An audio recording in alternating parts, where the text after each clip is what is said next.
Buongiorno a tutti e bentrovati nel mio canale. Molti di voi ormai mi conoscono e sanno bene che amo cimentarmi in imprese che richiedono impegno nonché una certa esperienza. Dovete sapere che già da un po' il bagno di casa mia doveva essere rifatto. Più volte avevo chiesto preventivi e ammetto che erano piuttosto alti e soprattutto mi spaventava l'idea di rimanere senza il bagno principale per diversi giorni e così rimandavo. Tuttavia, rendendomi conto che effettivamente era giunto il momento, infatti il tetto andava ritinteggiato e la tubazione era molto vecchia e vi erano segni evidenti di micro perdite. Allora ho proposto a mio marito che lui avrebbe pensato all'impianto idraulico, mentre io avrei pensato a tutto il resto. I sanitari e i mobili del bagno sono rimasti gli stessi, visto che erano stati sostituiti da non molto tempo. La doccia invece è stata fatta nuovamente, perché quella esistente era già molto rovinata. Così, dopo esserci fatti un elenco di ciò che ci serviva, ho intrapreso questa avventura,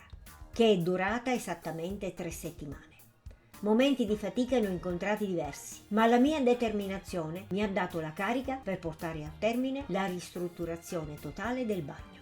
Vi lascio le sequenze del video. Chiunque ha bisogno di consigli, se mai voglia intraprendere questa strada, sarà per me un vero piacere dare il mio supporto, anche se, comunque, non è certamente il mio mestiere. Non dimenticate di iscrivervi al canale e di lasciare un bel like, a gratificazione della fatica fatta. Un saluto da Arte Allegra.